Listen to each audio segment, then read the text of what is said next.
서울 아파트는 안 돼. 인생은 성적순이다. 이런 얘기가 있잖아요. 그거를 온몸으로 겪은 사람으로서 안녕하세요, 베니아입니다. 반갑습니다. 네, 오늘은 특별한 초대 손님을 모셔서 인터뷰를 해보고자 합니다. 초대 손님으로 모신 분은 무밍이 님입니다. 네, 안녕하세요. 안녕하세요. 네, 자기소개 한번 부탁드립니다. 네. 저는 행복재테크에서 한 1년 넘게 공부하고 있는 수강생 무밍이입니다. 네. 지금 뭐 하시는 일이 어떻게 되실까요? 지금 저는 로펌에서 4년차 변호사로 일하고 있습니다. 무맹이님은 정말 화려한 이력이 있습니다. 약사 자격증도 있으시고 변리사 자격증도 있으시고 또 현재는 변호사 자격증도 있다고 하시는데 맞나요? 네네. 하나의 전문 자격증을 따기도 굉장히 힘든 걸로 알고 있는데 어떻게 세 개의 자격증을 따게 되셨는지 한번 이야기를 좀 들어볼 수 있을까요? 약사라는 직업을 선택할 때는 많은 수험생들이 그런 분들이 계실진 모르겠지만 조금 성적에 맞춰서 진학을 하다 보니까 진로에 대해서 특별하게 고민을 그렇게 오래 하지는 못했었습니다. 그래서 23세 약사가 됐는데 어린 나이에 약사가 되고 보니까 평생 이 일을 할 수 있을까라는 고민을 했고, 사실 그때는 뭐 사회적으로 부자가 돼야겠다 이런 거에 대한 생각 자체가 좀 없었고, 그냥 내가 좋아하는 일을 어떻게 하면 할 수 있을까 그런 고민을 하던 차에 이제 막연하게 로펌에서 일을 해보고 싶다고 생각을 했는데, 그때 이제 변리사로 일을 하던 친구가 변리사를 해봐라 라고 해서 변리사로 한 2, 3년 정도 일을 하다가, 제가 일하던 데가 좀 대형 로펌이어서 아무래도 좀 변호사들과 교류를 할 일이 많다 보니까 3년차 올라가면서 로스쿨로 우연히 좀 진학을 하게 됐습니다. 그래서 변호사가 됐습니다. 우연히 땄다고 하기에는 사실은 굉장히 많은 노력과 또 많은 분들이 원하지만 또 그 결과를 얻기까지는 굉장히 힘든 자격이라고 알고 있는데 네. 뭐 그럼 실제로 약사로도 근무를 하셨었나요? 이제 아침, 점심에는 약사로 일을 하고 저녁에 수험 공부를 하고 약간 그런 형태로 꾸준히 이제 약사 업무를 했었습니다. 네. 그러면은 약사 업무에 대한 만족도는 혹시 어떠셨을까요, 당시에는? 직업에 대한 만족도는 변호사만큼은 높지 않았던 것 같아요. 근데 이건 이제 직업이 특별히 뭐 좋거나 나쁘거나 한 건 아니고, 그냥 제가 약사라는 직업을 하려면 조금 체력이 좋아야 되는데, 그때 어리다 보니까 좀 체력도 약하고 조금 앉아서 하는 직업을 좀 많이 하고 싶다. 그런 것도 있고 좀 하다 보니까 어릴 때는 약사라는 직업을 만족을 못 했는데, 지금은 사실 어떤 직업을 가든지 좀 재미있게 잘 할 수 있을 것 같아요. 일단 저라는 사람이 좀 달라진 것도 있고, 제가 사실 말씀드리고 싶은 것은 정확히는 기억이 안 나는데 새 직업 중에서는 변호사가 초봉이 가장 높아요. 근데 이제 어릴 때는 이제 내가 이렇게 열심히 공부를 했는데 이 정도의 초봉을 받고, 누구나 1년 차는 사실 힘들잖아요. 근데 1년 차가 너무 고되다. 내가 꿈꾸던 삶이 이런 건가? 이런 생각을 했던 것 같은데, 약사. 변호사를 제외한 모든 직업이 좀 그랬고요. 근데 그 과정에서 조금 공부로 그걸 좀 승화했던 것도 있는 것 같습니다. 그리고 궁합으로 따졌을 때는 변호사라는 직업이 진짜 잘 맞는 것 같아요. 약사라는 직업은 사실 야근이 굉장히 많은 직업은 아닌데, 변리사랑 변호사는 거의 한 자정 정도의 퇴근을 할 정도로 굉장히 이제 바빴던 것 같습니다. 혹시 뭐 장단점이 있었을까요?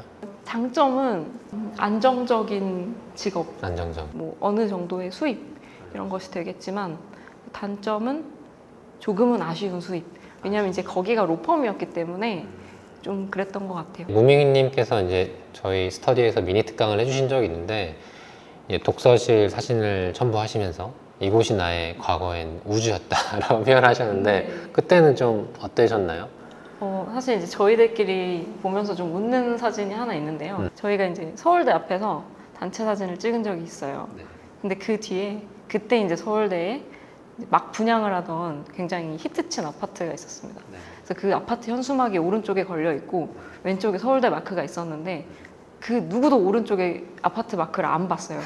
그리고 저희들끼리는 이거 졸업식 사진인데 아파트 마크가 나오면은 좀 없어 보인다라고 생각을 실제로 그때 했었는데, 불과 한 2, 3년이 지나고 나서 모두가 오른쪽 사진을 보더라고요. 저는 항상 제 책상이 우주였고, 사실 그 우주 밖을 보는 거는 오히려 좀 딴짓을 하는 거라고 생각하면서 살아왔습니다. 그래서 이제 우주 밖이 어떻게 돌아가는지 뭐 세상이 어떻게 돌아가는지, 뭐 서브프라임 모기지론이 뭐 모기지가 터졌다고 하는데 그건 그거고 나는 당장에 내 성적이 좀 중요하고 이렇게만 살아왔는데 조금은 이제는 세상을 알아야 책상 안에서 뭔가 집약할 수 있겠더라고요. 그러니까 바깥 세상이 어떻게 돌아가는지를 잘 아는 사람과 그걸 모르고 사건을 대하는 사람이 굉장히 다르다는 걸 알면서 아, 내가 세상을 좀 배워야겠다. 이런 생각을 변호사가 되면서 하기 시작했고 세상을 찾아가는 과정에서 행복 재테크를 만나면서 저의 이제 물론 투자로서의 인생도 행복하겠지만 변호사로서의 인생도 굉장히 크게 도움을 받았다고 저는 좀 생각하고 있습니다. 의뢰인을 접할 때, 사건을 대할 때는 이제 내가 공부했던 내용 이외에도 다른 지식들이 많이 필요한 것 같나요? 어떤 내용이든 법률 대응을 할 때는 그분이 어떤 일을 겪었는지를 아는 것이 중요합니다. 그 상대방이 본인들이 겪었던 일의 억울함과 법률로는 설명되지 않는 그 사이의 감정들이 충분히 변호사와 교류가 되지 않는 것에 대해서 좀 속상해 하시는 분들이 많았어요.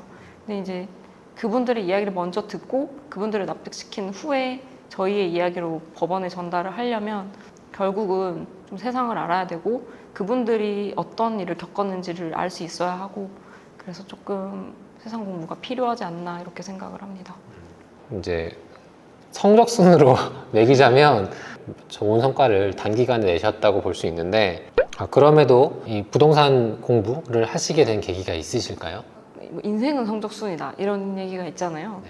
근데 사실 저는 그거를 온몸으로 겪은 사람으로서 인생이 성적순인 경우가 많지는 않습니다. 그걸 이제 처음 느끼게 됐던 거는 변호사가 되면서 결혼을 준비할 때였고 사실 그 전까지는 저는 이제 약간은 부모님의 고난의 학비 지원 약간 그런 거를 통해서 공부를 했던 터라 사실 집안 환경이나 이런 거를 돌아볼 기회는 없었는데 처음으로 결혼 준비를 하면서 내가 월급을 이 정도 받고 서울 아파트를 살려면 이 정도가 필요하고 꼭 서울이 아닌 아파트를 살려면 이 정도가 필요하고 사실 그런 것들을 해본 게 좀 부끄럽게도 좀 다른 친구들보다는 좀 늦었던 것 같아요. 30대 초반 정도였으니까 그렇게 되면서 아 이게 뭐 조금 막막하다라는 생각이 들었고 아 그러면 내가 공부를 할 때 뭐 변호사가 되면 부자가 된다. 변호사가 되면 돈을 많이 벌어서 뭐 이것저것 할 수 있다. 근데 내가 과연 그렇게 할 수 있을 것이냐. 여기부터 시작해서 인생을 좀 돌아보는 시간을 가졌던 것 같아요. 그러면서 이제 아 내가 이제 집을 좀 사고 싶다 이런 생각을 하다 보니 어찌어찌 행복 재테크를 좀 만나게 됐고 직업이 변호사이다 보니까 경매라는 매력에 완전 푹 빠지게 됐고 그러면서 이제 내 생활 태도도 돌아보고 나도 이제 부자의 삶을 살아야겠다 이런 생활을 하면서 제 주변도 좀 정리를 하고 본업에도 좀 집중하지만 부동산 공부도 꾸준히 하고 약간 이렇게 됐던 것 같습니다. 어쨌든 우리는 부자가 되기 위해서 부동산 공부를 하고 내 집 마련도 하고 하는 건데 제가 좀 인상적이었던 게 지금 하고 있는 이 변호사업이 굉장히 매력적이고 만족스럽다. 근데 내가 나중에 뭐 무료 컨설팅이든 이런 걸 하기 위해서는 내가 또 재정적으로 조금 안정적이어야 되는데 부동산 공부를 해야겠다 이런 생각이 드셔서 또 계기가 됐다고 하시는데 혹시 그 관련된 이야기도 들어볼 수 있을까요? 제가 이제 조금 부자가 돼야겠다라고 생각을 했던 게 두 가지 이유가 있는데 첫 번째는 아무래도 부자분들께 인정을 받기 위해서는 그리고 인정이라는 표현보다는 신뢰감을 드린다는 표현이 더 맞을 것 같은데 신뢰감을 드리기 위해서는 어쨌든 성공한 변호사다. 재정적으로도 안정이 되어 있다. 좀 그런 느낌이나 실제로 좀 그런 걸 이루는 게 좋겠다라는 생각도 들었고 두 번째는 이제 뭐 개인들이 사실 부담할 수 있는 법률 비용의 범위가 그렇게 넓지는 않은 것은 사실입니다. 그래서 법률 컨설팅이나 집중을 할 때도 아무래도 비용 위주로 좀 업무에 집중하다 보니까 아 내가 나중에 진짜 좀 재정적으로 안정이 되면 정말 좀 개인분들한테도 좀 법률적으로 좀 도움을 줄 수 있는 사람이 되고 싶다. 정확히는 본업에 집중할 수 있는 성공한 변호사가 되고 싶다. 약간 이런 생각이 강해졌습니다. 왜냐하면 부자분들의 이야기를 들으면 자신의 직업에서 엑싯을 하는 것이 부자의 길인가? 라고 생각을 했었고 실제로 그게 이제 정말 큰 부자의 길일 수는 있을 것 같은데요. 저는 그냥 제 업무에서 조금 더 잘해 나가는 그런 부자가 조금 더 되고 싶더라고요. 근데 만약에 100억이 생기면은 그만 안 두시나요? 그래도 일을 하시나요? 네, 그래도 일을 할 것 같아요. 네. 아, 좀 더 여유 있게? 네, 근데 아마 100억이 아직 한 번도 안 생겨봐서 네, 방금 무밍이님 말씀처럼 내 직업에 대한 조금 더 좀 집중할 수 있는 시간을 마련하기 위해서 이 부동산 투자를 한다. 네, 그런 부분도 참 의미 있는 말씀인 것 같습니다. 부동산 공부는 지금까지 하셨던 뭐 전문 자격증 공부랑은 좀 결이 다른가요? 부동산 공부는 잘 못하는 것 같다는 생각을 많이 했습니다. 근데 이제 열심히는 하고 있는데 저는 아무래도 좀 본업이 바쁜 다른 분들도 사실 본업 바쁘신데 제가 조금 느린 것 같아요. 그래서 아직은 좀 성과는 높지 않지만 그래도 느리더라도 열심히 하려고 애쓰고 있고 가장 큰 차이는 이제 아까 말씀드린 세상을 좀 알아야 되는 것 같아요. 부동산 공부는 뭐 많이 임장도 많이 다니고 경험도 많이 쌓고 그다음에 사실 공부할 때는 뭐 아예 인터넷 카페 활동이 다 뭐야 그냥 공부해야지 이렇게만 생각했다면 이제 부동산 공부는 사람과의 소통도 굉장히 중요한 것 같고 좀 조금 더 여러 가지에 잘 열심히 해야 더 좋은 성과를 낼 수 있는 것 같습니다. 그러면 지금 부동산 공부를 뭐 시작한 지는 얼마나 되셨나요? 제가 2021년 한 3월 정도에 이제 행복재테크에 입문을 해서 지금 쭉 공부를 하고 있으니까 1년이 조금 넘은 것 같습니다. 그럼 지금까지는 뭐 어떤 공부를 하셨고 어떤 또 결과가 있으셨는지. 사실 제가 이제 공부를 처음 시작할 때는 저는 뭐 부동산 지식도 전무했지만 생활 습관이 부자와의 길과는 아주 거리가 멀었어요. 그래서 이제 처음에는 기본적으로 경매 강의를 들으면서 책을 읽으면서 부자가 되기 위한 뭐 멘탈 관리나 부자들이 갖춰야 되는 기본적인 자세나 이런 것들을 좀 공부하는데 초점을 두었고 저는 실거주 집이 없었기 때문에 그게 이제 공부를 하면서도 굉장히 항상 고민이 있었던 것 같아요. 실거주 아파트를 먼저 받을 것이냐 아니면 투자를 해서 좀 투자금을 불릴 것이냐 그래서 그것에 대해서 조금 명확한 답을 내리지 못하고 좀 공부를 하는 시간이 좀 길어졌다가 6월, 7월 정도부터 구스를 들으면서 지역 공부를 하면서 이제 청약은 조금 넣어보면서 그러면서도 재개발, 재건축에 좀 관심이 생겨서 재개발 임장을 여름에 많이 다녔고요. 겨울부터는 재건축 아파트 입찰과 임장을 많이 다녀서 연말에 이제 재건축 아파트를 이제 투자를 했습니다. 일반 매수로요?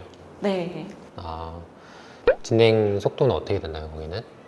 제가 투자한 아파트는 사업 시행인가 이후 아파트들은 좀 비쌌어요. 그래가지고 이제 건축 심의 단계에 아파트를 매수했습니다. 두 분 소득이 굉장히 높고 또 불려가는 속도가 빠르고 근데 반면에 시간은 없으니까 또 어떻게 보면 서울 중심지 주변에 근무를 하실 확률이 굉장히 높기 때문에 신축 아파트가 될 물건 또는 준신축 물건 신용대출도 많이 나오고 지금 갖고 계시는 뭐 자금도 어느 정도 있으니까 저는 이제 그런 걸 추천드렸는데 이제 준신축보다는 이제 앞으로 신축이 될 물건 그걸 이제 선택하신 것 같고 또 앞으로 또 중심지에 있는 재건축 아파트는 또 신축 아파트가 될 확률이 매우 높기 때문에 잘 하신 것 같고 이제 이렇게 뭐 매수하시면서 뭐 느끼신 점이 있으셨을까요? 제가 여러 가지를 느꼈는데 처음으로는 이게 투자 경험이 진짜 중요하다라고 생각을 했던 게 제가 그 앞에 수업을 들으면서 저는 복습도 좀 열심히 했었기 때문에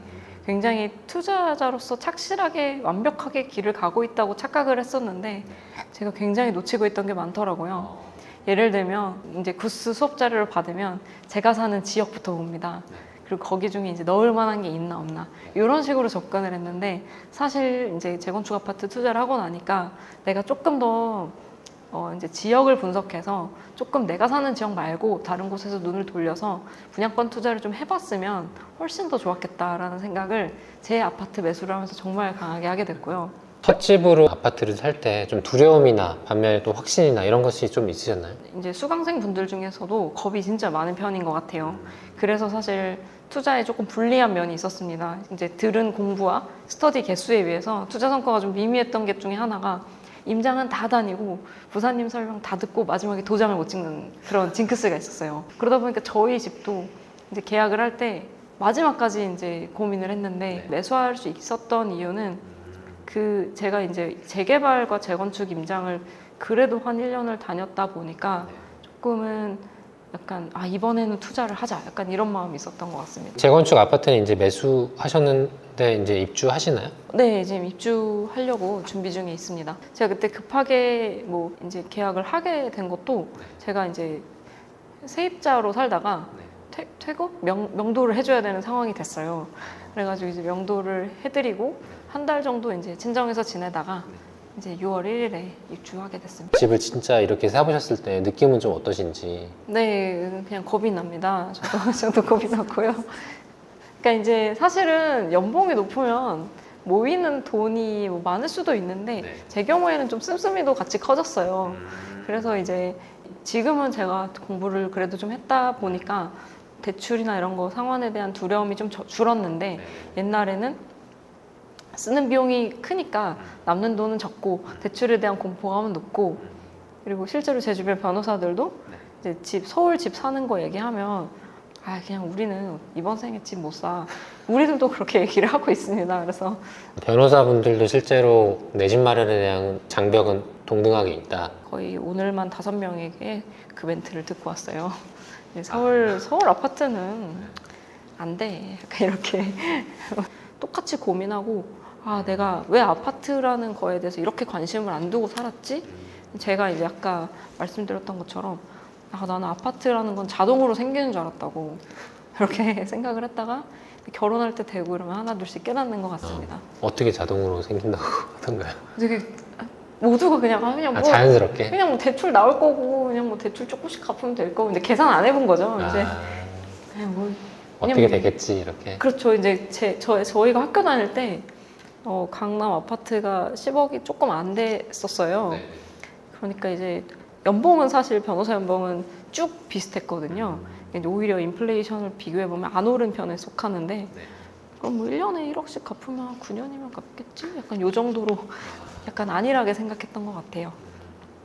우리가 일반적인 이미지가 연봉이 높고 또 성공한 이미지 또 부가 가깝게 다 있다 이런 이제 인식이 있을 텐데 또 이런 공감대는 좀 비슷하게 있다는 측면에서 새롭게 좀 다가올 것 같습니다. 주변 변호사분들도 혹시 이런 부동산에 관심이 있으신가요? 뭐 방송용인지 모르겠으나 월급이 낮지 않으니까 사실은 그냥 뭐 이 정도 벌고 그러니까 이제 계기가 있어야 되잖아요. 사실은 부동산 공부라는 것은 저희한테 좀 약간 어른들의 영역 같은 느낌이 있다가 처음으로 내 월급에 대해서 조금 결핍감을 느끼고 이제 집에 대해서 고민을 하고 이런 계기들이 필요한데 변호사는 그런 고민을 할 계기가 상대적으로 적고 그리고 그런 고민이 오더라도 내가 조금 더 좋은 직장으로 이직을 함으로써 극복을 하자 약간 근로를 통해서 극복하자 이렇게 생각하는 분들이 조금 많았던 것 같아요. 그러다 보니까 뭐 부동산은 진짜 잘하시는 분들이 하는 거고 우리는 그냥 일하는 거지 약간 이렇게 생각을 했던 것 같습니다. 아까 말씀하셨을 때 씀씀이가 좀 컸다고 하셨는데 그때는 좀 어떠셨나요? 네, 저는 굉장히 씀씀이가 컸던 시절을 가지고 있고요. 이제 백화점에 있는 브랜드의 시계와 가방을 다 구매해본 경험이 있습니다. 그냥 그렇습니다. 그때 샀던 것들이 다 지금 잘 있나요? 네, 그래서 사실은 제가 부동산 공부 시작하고 나서는 거의 이제 많은 소비를 하고 있지 않은데 그때 했던 것들로 적절히 잘 사회생활을 이끌고 있습니다. 그 명품을 살 때 행복감은 얼마나 유지가 되던가? 제 경우에는 뭔가 속이 채워지는 느낌보다는 속이 비워지는 느낌이 들었고 이제 제 친구의 경우에는 제가 이렇게 소비를 하고 다닐 때 돈을 착실히 모아서 수원에 집을 산 친구가 있었는데 그 친구를 봤을 때 이건 뭔가 잘못됐다 약간 이런 생각이 좀 들었습니다. 그 변호사 일을 하시면 뭐 의뢰인이든 아니면 주변 동료든 선배님이든 부자를 또 만날 기회가 많다고 저는 생각하는데 많이 만나보셨나요? 네, 많이 만나봤던 것 같습니다. 그냥 평범하시고 그냥 젠틀하신 분들이셨는데 다들 본인들만의 철학을 가지고 계신 점이 좀 인상 깊었습니다.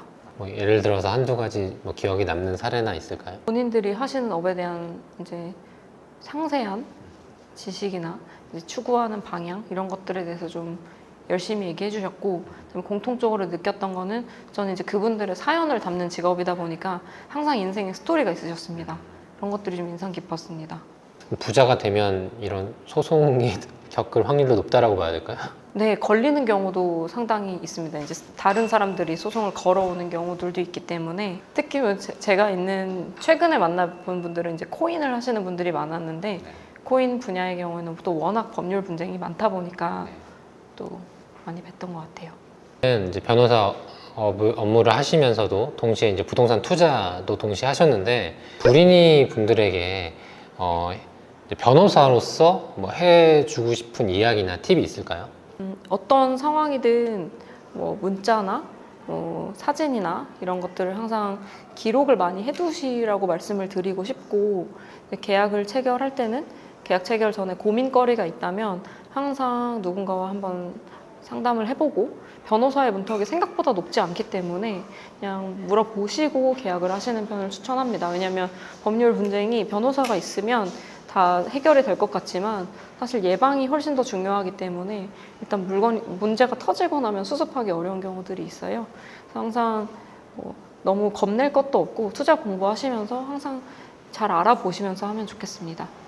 이렇게 두 가지를 하시면서 좀 더 나아진 부분이 있을까요? 변화된 부분? 일단 업무적으로는 제가 사건을 이해하는 데 훨씬 더 도움이 됩니다. 예를 들면 제가 옛날에는 의뢰인분들이 왜 감정평가 결과가 그렇게 부당하다고 하는지 이해가 전혀 안 됐었는데, 요새는 감정평가를 볼 때도 조금 더 와닿는다고 해야 될까요? 조금 더 집중해서 볼 수 있는 것 같고요. 업무 외적으로는 좀 삶이 열정적으로 바뀌었다고 좀 보면 좋을 것 같아요. 전에는 일에 너무 시달리면 쉴 때는 무조건 쇼핑을 했었는데, 네, 그냥 누워서든 앉아서든 다니면서든 항상 뭔가를 소비하고 놀고 쓰고 약간 이런 데만 집중을 했다면, 요새는 무엇을 생산하고 또 세상은 어떻게 변하고 있고 임장은 어떻게 가면 좋고 이런 것들을 하고 있기 때문에 좀 삶이 활력이 생기는 것 같아요. 그래서 훨씬 좋은 것 같습니다. 이제 부동산 투자를 하다 보면 여러 가지 뭐 불가피한 예측하지 못하는 상황들을 만나게 됩니다. 예를 들어서 뭐 명도를 한다거나 아니면은 뭐 윗집에 특히나 뭐 누수나 이런 것들로 인해서 누가 원인이냐 이런 것을 밝혀낸다거나, 만약에 어떤 문제가 닥쳤을 때 현명하게 또 슬기롭게 좀 변호사분들을 찾는 방법이 있을까요? 기업 사건의 경우에는 회사다 보니까 품이 워낙 많이 드는 일과 어려운 일들이 있습니다. 그리고 개인분들의 경우에는 비교적 좀 간단한 사건들이 있고, 그러니까 이제 내 사건의 특성이 뭔지를 좀 파악하신 다음에 그 사건의 난이도와 규모에 맞는 회사에 여러 군데를 다니시면서 좀 상담을 받아보시면서 담당 변호사와의 케미가 어떤지 돌아보는 게 제일 중요하다고 생각을 하고요. 지나치게 이제 홍보만 할 수밖에 없는 상황인 변호사보다는 조금 더 내 사건에 귀를 기울여 줄 수 있는 그런 변호사가 조금 더 중요하지 않나 생각을 하고요. 근데 만약에 내가 하려는 사건이 뭐 조합 단위의 사건이다, 이제는 기업에서 다룰 만한 큰 사건이다, 그러면 이제 또 그 규모와 난이도에 맞는 회사를 찾아가는 게 중요하다고 생각합니다. 굉장히 쉽지 않네요. 쉽지 않죠? 또 워낙 큰 돈이 이제 들어가니까 네. 또 조심스러워지는 부분도 있을 것 같고, 그렇습니다. 되게 힘든 것 같습니다. 그래서 사실은 변호사들이 이제 사명감이 좀 중요하다고 생각을 합니다.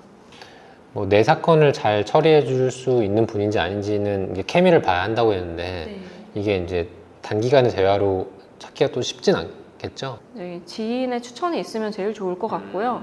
만약에 이제 지인의 추천이 없다면 그 변호사님이 했던 사건 기록 같은 게 이제 홈페이지에 있는 경우가 있어요. 그런 걸 보셔도 되고, 기본적으로 저는 변호사가 의뢰인이랑 연락이 조금 잘 되고 어떤 식으로 업무를 진행할 건지를 미팅 때 잘 설명을 해줘야 된다고 생각을 하고 있어서 좀 그런 것들을 통해서 간접적으로 볼 수 있지 않을까라고 생각을 합니다. 마지막으로 뭐 최종 목표가 있나요, 앞으로? 제가 조금 더 투자를 잘해서 경제적으로 안정이 된다면 이제 한 3년 후에는 유학을 관련 분야로 좀 다녀오고 싶은 생각도 있습니다. 이제 해외 로펌은 어떻게 일을 하고 있고 이런 걸 좀 보기 위해서 해외 연수도 좀 관심이 있어서 사실 제가 큰 꿈을 그리는 것보다는 그냥 주어진 일 하나하나를 잘 해 나가는 방식으로 좀 성장하고 싶습니다. 마지막으로 베니아TV 구독자분들에게 전하고 싶은 메시지 있을까요? 어떤 단계의 투자자분들이 보시고 계신지는 잘 모르겠지만 시드머니를 모으는 것부터 시작했던 회원이고 지금도 불인이지만 모두가 같은 길을 걷고 있고 그 과정에서 묵묵히 걷다 보면 좋은 성과를 이뤄낼 수 있을 거라고 생각을 합니다. 그래서 각자 본업을 행복하게 하시면서 투자도 행복하게 하시고 베니아TV를 보시는 모든 분들이 행복한 투자 생활을 하시면 좋겠습니다. 네, 오늘은 현재 변호사 업무를 하고 계시는 무미님을 모셔봤고요. 여러분들에게 좀 공감되고 좀 도움이 될 영상이었을 거라고 생각합니다. 또 궁금하신 부분이 있으면 댓글로 내용을 남겨주시면 저 또는 무미님께서 댓글을 달아 드릴 테니까요. 또 많이 또 응원해 주시고 또 다음에 좋은 영상으로 찾아뵙도록 하겠습니다. 네, 마치겠습니다. 감사합니다.